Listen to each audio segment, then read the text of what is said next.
You're watching MMA Oddsbreaker. I'm Frank Trigg. That's Pascal Kraus getting ready to fight here in about a week, under a week. He's getting Huan Lim. He's fighting UFC 164. For you, though, it's relatively close to where you're staying right now. How far away is the arena from your house right now? Um, since I'm from Europe, we don't do miles, so I can't really say how far it is in miles, but it's like Kilometers. 50 minutes by car, so it's super close to my house. And Are you gonna check into the hotel on Tuesday like a normal trip, or are you gonna wait and go in a couple of days later? I will check in on Tuesday, but I don't know yet if I'm gonna stay there or if I'm going back home and sleep at my place. I will check out how it is, how I like the bed, how I like the room. If it's nice, I might stay. If not, I just go back home and sleep in my bed. That makes sense. Let's go back a couple of fights. Let's talk about John Hathaway real quick. You fought him back on UFC on Fox 3, and you lost a decision.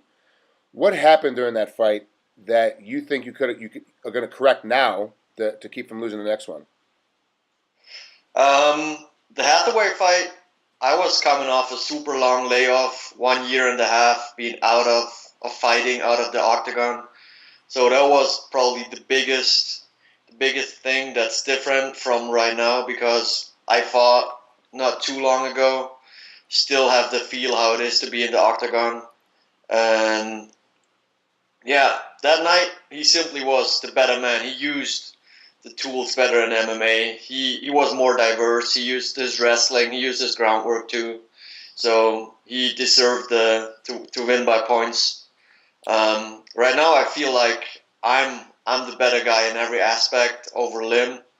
Mm-hmm. He seems like he has good striking, but I think my wrestling is better. My ground game is better. So, and I even think my striking game is technically better than his. So, it's gonna be a good fight. Well, he's the first Korean that we're going to see fight that's actually got a huge amount of knockout power in his hands, but he's not very technical. He's more of a swinger. He just kind of buries in there and just kind of Yeah. throw. Um, have you had to train specifically to deal with that? Having a guy that's going to come at you that big and that heavy and just start throwing big mailing punches. Do you have somebody in your camp that mimicked Lim's style? Yeah, I had some guys in my camp since I'm training out of Duke Rufus Sport. There's a lot of strikers, and I trained with some bigger guys, heavier guys, just to get that feel of having someone that's a little longer than me and heavier than me punching at me. But like you said, he's not that technical, so if I make sure I'm not getting hit with any of his heavy power punches, I think I'm getting the win pretty easily. Okay, let's change gears for a second. The Johnny Hendricks and GSP fight's coming up here in a couple months. How do you see that fight breaking down? Who do you think is going to win? It's going to be an interesting fight. Johnny Hendricks has some serious power in his hands, and he has good wrestling too. So that's going to be dangerous in pretty much the wrestling aspect and the striking aspect of the game. So I don't really know yet what to think of this fight. Probably if GSP plays it smart, uses his jab a lot, shoots a takedown every now and then just to win the round. He might win the fight, but it also could go the other way if Hendricks catches him with a big punch and or takes him down. You don't know. I haven't seen Hendricks fighting a wrestler like GSP yet, so we will see. All right, last question before I let you out of here. There's a lot of guys from Rufus Sport fighting on this card in Milwaukee.